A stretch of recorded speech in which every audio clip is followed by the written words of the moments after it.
اسے لینے کے بعد بھی اقرار کرتا ہے کہ میں نے خود خدا کو نہیں پایا، لہذا کچھ نہیں پایا۔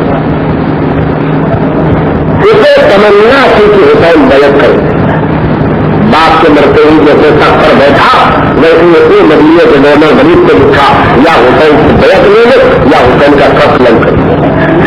اگر آپ سنتے سنتے تھک نہیں گئے ہیں تو میں پھر آپ سے کہوں گا، یزید پوری حکومت پا کے اپنے مدینے کے گورنر کو کیا لکھتا ہے؟ یہ لکھتا ہے یا حسین سے بیعت لے لے یا حسین کا سر کاٹ کے بھیج دو۔ یزید کیا فکر رہتی ہے، ایک حسین بیعت کرے یا نہ کرے، زندہ رہے یا نہ زندہ رہے، مگر پوری حکومت پا کے یزید کا حسین سے مطالبہ بیعت کرنا بتاتا ہے کہ نگاہ یزید میں ملی ہوئی حکومت بے بکار تھی حسین کے ایک ہاتھ کے مقابلے اور پوری طاقت کا کہ اپنے کو کمزور سمجھتا تھا اگر حسین زندہ رہے۔ خطرہ واضح ہے، فکرے کے آئینے میں آپ دیکھیں کہ تم نے کیا پایا کہ تم نے کیا کرا۔ حسین نے انکار کیا کہ سب ممکن ہے، سب سنجائے ممکن ہے، مگر میں مرضی معبود نہیں چھوڑ سکتا ہوں۔ وطن چھوڑا یعنی بچپنے کی یادیں چھوڑی، ماں کی لہر چھوڑی، باپ کا مزاج چھوڑا، بھائی کی ڈر چھوڑی، چاہنے والی نانی ام سلمہ کو چھوڑا، چاہنے والی ماں ام البنین کو چھوڑا، بیمار بیٹی فاطمہ صغریٰ کو چھوڑا۔ مدینہ چھوڑ کے تشریف لائے، کہاں تشریف لائے؟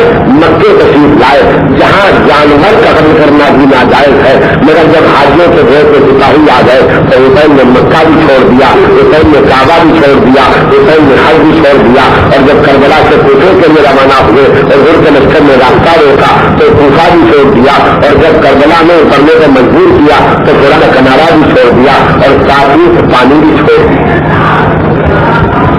ساتھی سے پانی بھی چھوڑ دیا، اور آخر کی صبح سے ایک ساتھی کا ساتھ چھوٹتا گیا، کبھی زہر چھوٹ گئے، کبھی حبیب چھوٹ گئے، کبھی رس ماما چھوٹ گئے، کبھی زہر چھوٹ گئے، اس طرح چھوٹنے والے چھوٹتے گئے، اور خط یہ ہے کہ علی یہ بغیر چھوٹ گئے۔ اور اسی طرح سے نہیں ہوئی، بلکہ اس کے بعد یہ بھی ہوا کہ حسین کا سر کرنے سے جدا ہو گیا، لباس اتار لیا گیا، اور اس کے بعد بھی اتفاق میں ہوئی لاشیں حسین پر گھوڑے دوڑائے گئے، ظالموں کی لاشیں دفن کی گئی، لیکن فرزند رسول اور ان کے کاروان شہادت کی لاشیں بے فضل پڑی رہی۔ کاش لاشیں نہیں دفنائی تھی، نہ دفناتے، مگر بیویوں کے گھرے سے چادروں سے مچھلی ہے، لاشیں کربلا کے میدان میں بے کفن پڑی ہے، بیویاں جو چادر سے دے گئی چادر میں چھپائے بیٹھی ہے، خیرے جلا ڈالے گئے ہیں۔ مجھے ایک ہی بات بہت بے چین کرتی ہے، جب کبھی میں سوچتا ہوں کہ ننھی سکینہ کے کان سے دنیا کھیت سے نکالے گئے، اس طرح نکالے گئے کہ کان کی لگے زخمی ہو گئی، ایک کچرے سے بچنے لگے تو میرا دل کہتا ہے میں ظالم کو آواز دے، ارے یہ فاطمہ کی بیٹی ہے، ارے یہ فاطمہ کی بیٹی ہے، ان کے دروازے سے کوئی فائل واپس نہیں جاتا ہے، کوئی مان میں بچی اتار کے دے دیتی، لیکن بچی کے مان میں نہیں گئے بلکہ چیز سے اتارے گئے، اس طرح اتارے گئے کہ کان پھٹ گئے، ایک کی دھارے بہنے گئے۔ سید سجاد سے بستر چھین دیا گیا، کیسے چھینا گیا؟ مان سے نہیں چھینا گیا، اٹھا کے نہیں چھینا گیا، اس طرح چھینا گیا کہ جو بیمار اس کے بیٹھنے کی طاقت نہیں رکھتا تھا وہ منہ کے گھر زمین پر گر گئے۔ اللہ، کبھی بچے کو گرتے دیکھ کے اگر ماں کی پیشنیاں آپ کی نگاہوں کے سامنے ہے تو پہچانو بیمار بستر کھینچا گیا ہے اور بیمار منہ کے بھر گیا ہے تو زینب کے دل پر کیسی چوٹ لگی ہوگی، ام کلثوم کے دل پر کیسی چوٹ لگی ہوگی، رباح کے دل پر کیسی چوٹ لگی ہوگی۔ اور اس کے بعد صبح اتنا چھینا گیا کہ ہاتھ پیٹ پر باندھ دیے گئے، سکون اتنا چھینا گیا کہ بے خزانہ اونٹے پر بٹھایا گیا، سکون اتنا چھینا گیا کہ ان کو درباروں اور بازاروں میں لے جایا گیا، اور وہاں جب لے جایا جاتا تھا تو اعلان کیا جاتا تھا یہ اولاد رسول جسے ہم قیدی بنا کے لا رہے ہیں۔ اور جب قافلہ یزید کے دربار میں پہنچ جاتا ہے تو سن کہتا ہے ان قیدیوں میں یہ سید سجاد ہے جو بیٹھے ہیں، ان قیدیوں میں زینب بھی ہے، ان قیدیوں میں رباب بھی ہے، ان قیدیوں میں سکینہ بھی ہے، رقیہ بھی ہے، فاطمہ بھی ہے، سب کچھ چھین گیا، حتیٰ کہ وہ افغر جو رباب سے کربلا میں چھینے تھے ان رباب سے سکینہ قید خانے میں چھین گئے۔ لیکن پھر بھی حسین کامیاب ہے. کیوں کامیاب ہے؟ اس لیے کہ جب حسین گھوڑے سے گرے تھے تو خدا نے آواز دی تھی یا نفس المطمئنۃ الی ربک راضیۃ مرضیہ فادخلی فی جنتی وادخلی فی عبادی. نفس مطمئن حسین تو پلٹا میری بارگاہ میں اس طرح سے کہ تو مجھ سے راضی رہے اور میں تجھ سے راضی رہوں. لیکن اندھیری راتوں میں بھرے ہوئے محل میں بچھے ہوئے بستروں میں آرائش کے ساتھ سجے ہوئے محل میں جب یزید کی بیوی اٹھتی تھی تو دیکھتی تھی یزید بستر سے غائب ہے. جب اسے محل میں تلاش کرتی تھی تو وہ محل کے کسی کونے میں بیٹھ کے اپنا سر پیٹتا نظر آتا تھا. مالی ولی حسین ہائے حسین نے ہمارا کیا ڈالا تھا. معلوم ہوا حسین سے سب کچھ چھن گیا لیکن حسین فکر ہے. حسین کا قافلہ مطمئن رہا لیکن یزید جو سب کچھ پا گیا تھا لیکن بیت حسین نہ پا سکا. ظالم بن گیا. وہ پچھتایا کرتا تھا. اب پہچانو کس نے کیا پایا اور کس نے کیا کھویا. یزید راتوں کو اٹھ کر ہوتا ہے کہ میرا حسین مجھ کا ڈالا تھا. آؤ 1 منٹ کے لیے میرے سننے والوں میرے ساتھ چلو. یزید کے محل سے نگاہیں مول لو. ایک قید خانہ ہے, ٹوٹی ہوئی دیواریں ہیں جس میں چھت نہیں ہے, دن بھر دھوپ پڑتی ہے, رات بھر ہوش پڑتی ہے.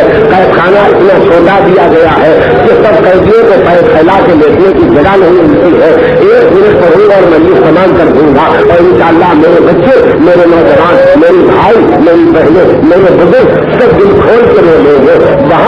وہاں اتنی کم جگہ ہے کہ سب قیدی پیر پھیلا کے لیٹ نہیں سکتے ہیں. اس لیے سید سجاد دن کا دن دروازے پر قید خانے سے بیٹھ کے گزارتے ہیں. ایک مرتبہ قید خانے کا نگراں آتا ہے اور آگے کہتا ہے فرزند حسین ہم دروازہ بند کر دیتے ہیں اور دروازے پر خود چڑھا دیتے ہیں لیکن تم قیدیوں میں سے کوئی قیدی باہر نکل آتا ہے اور وہ باہر نکل آتا ہے اگر یزید کو اطلاع ہو گئی تو مجھے بھی سزا ہوگی اور تم پر بھی سختیاں ہوگی. فرزند حسین سے یہ سجاد نے کہا بھائی ہم قیدیوں میں کوئی باہر نہیں جاتا ہے. کہا نہیں ہم نے باہر قیدی دیکھا ہے. کہا اچھا آپ سے تم قیدی دیکھنا تو بتا دینا. رات تھی, آدھی رات تھی, اندھیری رات تھی. ایک مرتبہ قید خانے کا نگراں دوڑا ہوا آیا. فرزند حسین سید سجاد نے آواز دی کیا کہنا چاہتے ہو. کہا آؤ میں تمہیں دکھاؤں. قیدی قید خانے سے باہر نکل آیا ہے. سید سجاد جیسے نکلنے لگے ویسے جناب زینب بھی ساتھ ساتھ نکلی. لال میں تنخواہ نہ جانے دوں گی, لال میں اکیلے نہ جانے دوں گی.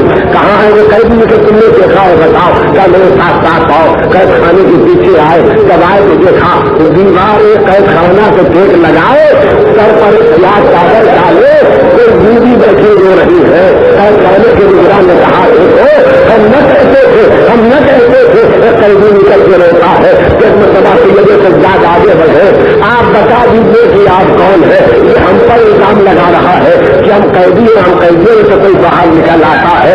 ایک مرتبہ آواز آئی لال میں تیری دادی پاس میں رہ رہا ہوں, میری بیٹی زینب میں تیری ماں پاس میں رہ رہا ہوں.